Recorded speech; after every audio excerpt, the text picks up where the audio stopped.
मां न्यूज़ के इस बुलेटिन में आपका स्वागत है। मैं हूं आपके साथ अशरफ मंसूरी। खबरों की शुरुआत करते हैं हेडलाइन से। जनता के आक्रोश से घबराए शराब व्यापारियों ने शराब की दुकान पर ताला लगाकर चाबियां आबकारी विभाग के अपर आयुक्त को सौंपी।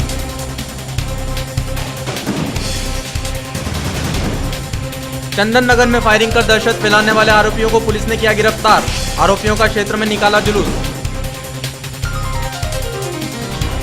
और संस्था उड़ान के तत्वाधान में 14 विकलांग यात्री गए शिरडी की यात्रा पर।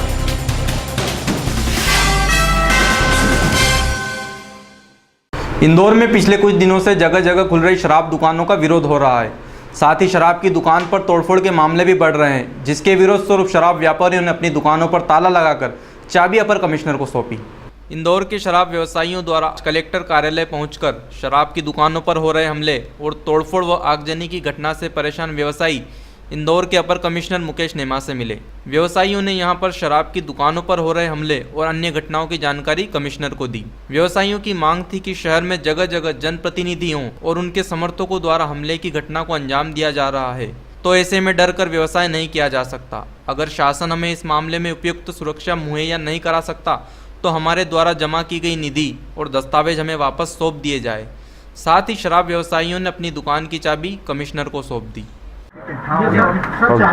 जी ये दे दो ना सर, उठा के गुच्छा दे दो। बड़ा, अरे ये बड़ा वाला गुच्छा हाथ तो हटा लो, तुम्हारे तो हाथ हटा लो।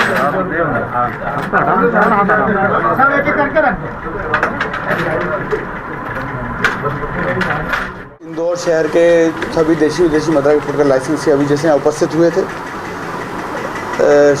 शराब दुकानों पर जो जनाक्रोश है या जो विरोध है स्थानीय लोगों का, जो भी अन्य कारण है, प्रत्यक्ष परोक्ष कारण जो भी हैं उसके बारे में उन्होंने मुझे अपना पक्ष रखा। उन्होंने ये सभी बातें मेरे संज्ञान में पूर्व से भी हैं और इसके लिए मैंने हमारे अनुज्ञापन प्राधिकारी कलेक्टर एवं जिला दंडाधिकारी को महोदय को भी इस संबंध में सभी तथ्यों से अवगत करा दिया है। उन्होंने पूरा आश्वासन दिया है कि, और सभी वरिष्ठ पुलिस अधिकारियों से चर्चा भी की उन्होंने इस बारे में, उन्होंने पूरा आश्वासन दिया है कि सभी अनुज्ञप्तिधारियों को व्यापार निर्बाध रूप से संचालन किए जाने हेतु सभी आवश्यक सुविधा और आवश्यक सुरक्षा मुहैया कराई जाएगी और मुझे पूरा विश्वास है कि स्थिति बहुत तेज़ी से सामान्य हो जाएगी। आबकारी विभाग के अपर आयुक्त मुकेश नेमा को शराब की दुकानों की चाबियां सौंपने के बाद शराब व्यवसायियों ने एसपी कार्यालय का रुख किया। शराब व्यवसायियों ने एसपी अनिल सिंह कुशवाहा के समक्ष अपना विरोध भी दर्ज कराया। उसे ढाल की तरह इस्तेमाल किया जाता है, उनको 100-200 रुपए वाले जो काम करने वाले लोग उनको लाके बिठा दिया जाता है ताकि उनकी ढाल के पीछे वो लोग अपना काम।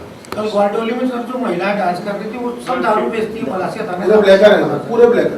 वो खुश इसलिए हो रहे दुकान बंद हुई तो ब्लैकरी पूरी हमारी चल रही है। सर वहां का रिकॉर्ड निकाल के देखें, अगर कल अपने वीडियोग्राफी में जितने भी लोग वहां डांस कर रहे हैं या मिठाइयां बांट रहे हैं वो सब ब्लैकर से बड़े ब्लैकर, उस जगह से उनके नाम से केस ऑलरेडी रजिस्टर्ड है। वहीं शराब व्यवसायी तेजेंद्र सिंह ने बताया कि जब तक पुलिस शराब व्यवसायियों को सुरक्षा नहीं देगी वे शराब दुकान बंद ही रखेंगे। हम लोगों की मेन, हम जितने भी शराब व्यवसायी हैं जिन लोगों ने इस बार टेंडर में पार्टिसिपेट करके सारी दुकानें ली थी, उन सारी ही दुकानों पे जितने भी कुछ गुंडे या कुछ जो छुटभैया नेता हैं अपने अपने स्वार्थ की वजह से रोज़ वहाँ तोड़फोड़ कर रहे हैं, आगजनी कर रहे हैं, प्रदर्शन कर रहे हैं, धरने दे रहे हैं, हमारे लोगों को मार रहे हैं। उस वजह से हम लोग विरोध स्वरूप आज अपनी सभी दुकानें बंद करके इंदौर जिले की हम उनको चाबियाँ सौंपने आए थे कि अगर प्रशासन हमारा साथ नहीं देता है, हमें सुरक्षा मुहैया नहीं कराई जाती तो हम लोग दुकानें चलाने में असमर्थ। शहर की जनता द्वारा शराब दुकानों का विरोध और अब शराब की दुकानों के मालिकों द्वारा शराब दुकान न खोलने की धमकी के बाद प्रशासन के लिए एक तरफ कुआं और एक तरफ खाई जैसी नौबत आ गई है। विभिन्न मांगों को लेकर कोटवार संघ जिला इंदौर ने धरना प्रदर्शन कर मुख्यमंत्री के नाम संभाग आयुक्त कार्यालय में ज्ञापन सौंपा। दैनिक वेतनभोगी कर्मचारियों को नियमित करने व कोटवार एवं चौकीदारों को शासकीय कर्मचारी घोषित करने जैसी विभिन्न मांगों को लेकर कोटवार संघ जिला इंदौर ने गांधी भवन में एक दिवसीय धरना प्रदर्शन कर संभाग आयुक्त कार्यालय में मुख्यमंत्री शिवराज सिंह चौहान के नाम ज्ञापन सौंपा। इस दौरान सैकड़ों की तादाद में कर्मचारियों ने धरना प्रदर्शन में हिस्सा लिया। मुख्यमंत्री के नाम संभाग आयुक्त कार्यालय में ज्ञापन देने गए कर्मचारियों ने प्रदेश सरकार को जमकर कोसा और सरकार विरोधी नारे भी लगाए।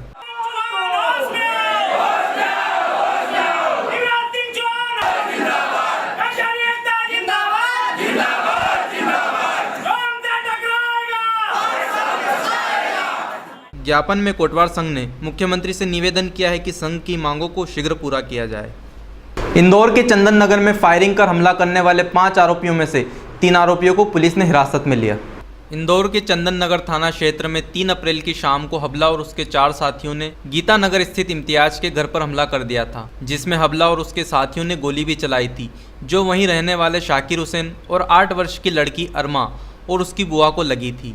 पुलिस ने इस पूरे मामले को गंभीरता से लेते हुए हबला और उसके साथियों पर प्राणघातक हमले और बलवे का केस दर्ज करते हुए उसकी खोजबीन भी शुरू कर दी थी। आरोपी हबला पर 35 से ज़्यादा अपराध दर्ज थे। पुलिस ने कार्रवाई कर जब्बार, असलम और कल्लू को गिरफ्तार कर उनके क्षेत्र में जुलूस निकाला। वहीं आरोपी के घर से हमले में इस्तेमाल की गई रिवॉल्वर भी जब्त की गई। 3/4/2012 की घटना थी। 3-4 दिन पहले बुधवार इम्तियाज से इनका विवाद चल रहा था। उसी पर से इन लोगों ने जब्बार, असलम, कल्लू लोगों ने जाकर के उसके घर पे हमला कर दिया और उसके साथ में 2 उसके कजन ब्रदर लोग थे। उन्होंने उनके घर पे हमला किया और उस पर से उन्होंने फायरिंग भी की। 2 लोग घायल भी हुए थे, जिनमें आरोपियों को गिरफ्तार कर लिया गया। 3 पुलिया स्थित धनश्री ज्वेलर्स पर बुरके में आई 2 ईरानी महिलाओं ने जेवर देखने के बहाने 2 सोने की चेन पर हाथ साफ किया। 3 पुलिया स्थित धनश्री ज्वेलर्स के मालिक ग्यारसी लाल राय और नौकर अभय शाम के समय दुकान पर ही थे। तभी 2 ईरानी महिलाएं बुरके में आई और गहने दिखाने के बहाने 2 सोने की चेन पर हाथ साफ कर गई। दोनों महिलाएं दिखने में अच्छे घराने व अंग्रेजी जानने वाली थी। उनके पास डॉलर भी थे। उनके जाने के बाद ज्वेलर्स ने गहने चेक किए तो पता चला कि 10-10 ग्राम की 2 सोने की चेन गायब थी। घटना की शिकायत व्यापारी ने परदेसीपुरा थाने में दर्ज कराई। परदेसीपुरा थाना पुलिस ने केस दर्ज कर सीसीटीवी फुटेज के आधार पर जांच शुरू कर दी है। शुक्रवार को संस्था उड़ान के तत्वाधान में 14 विकलांग शिरडी स्थित साईं बाबा के दर्शन के लिए गए। भगवान के दर पर जाने की इच्छा किसकी नहीं होती है। सभी इस जुगत में लगे रहते हैं कि उन्हें कब भगवान के दर्शन करने को मिलेंगे, लेकिन समाज में कुछ ऐसे लोग भी हैं जिनकी आर्थिक स्थिति मजबूत नहीं है और ऊपर से विकलांग होने का दर्द भी उनके चेहरे पर साफ दिखाई देता है। इन तमाम मुश्किलों से लड़ने के बाद भी ये लोग भगवान के दर्शन नहीं कर पाते हैं। लेकिन शहर में कुछ ऐसे समाज सेवी संगठन भी हैं जिन्हें अपनों से ज़्यादा दूसरों की चिंता है। इसी क्रम में संस्था उड़ान ने इस ओर कदम बढ़ाते हुए शहर से 14 विकलांगों की शिरडी स्थित साईं बाबा के दर्शन के लिए निःशुल्क यात्रा आयोजित की, ताकि ये लोग भी भगवान के दर्शन कर सकें। इस यात्रा का पूरा खर्च संस्था उड़ान वहन करेगी। शुक्रवार को मूसाखेड़ी चौराहे से ढोल और ताशों की गड़गड़ाहट के साथ सभी यात्रियों को विदा किया गया।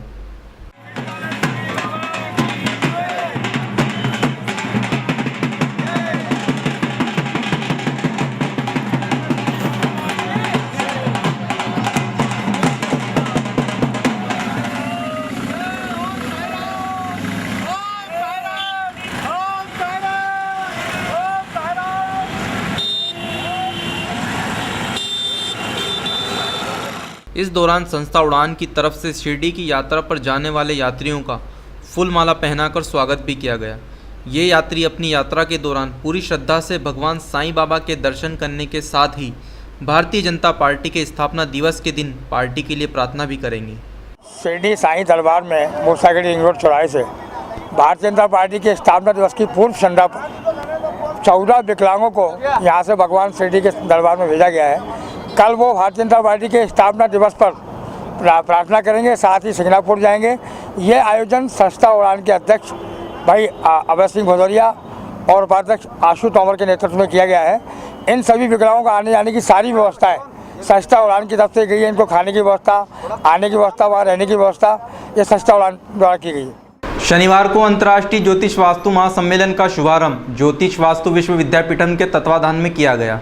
ज्योतिष वास्तु विश्व विद्यापीठम द्वारा अंतर्राष्ट्रीय ज्योतिष वास्तु महासम्मेलन का आयोजन इंदौर स्थित हबलानी परिसर में किया गया। सम्मेलन की शुरुआत दीप प्रज्वलित कर एवं पूजा अर्चना कर की गई।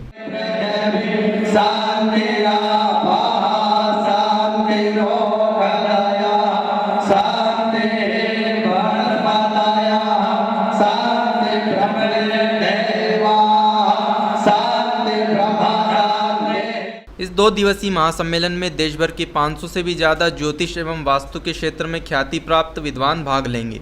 इस आयोजन में महामंडलेश्वर अरुण गिरी जी महाराज, महामंडलेश्वर दाती जी महाराज एवं राधे राधे बाबा मुख्य रूप से उपस्थित रहे। फिलहाल इस बुलेटिन में बस इतना ही। देखते रहिए मां न्यूज़।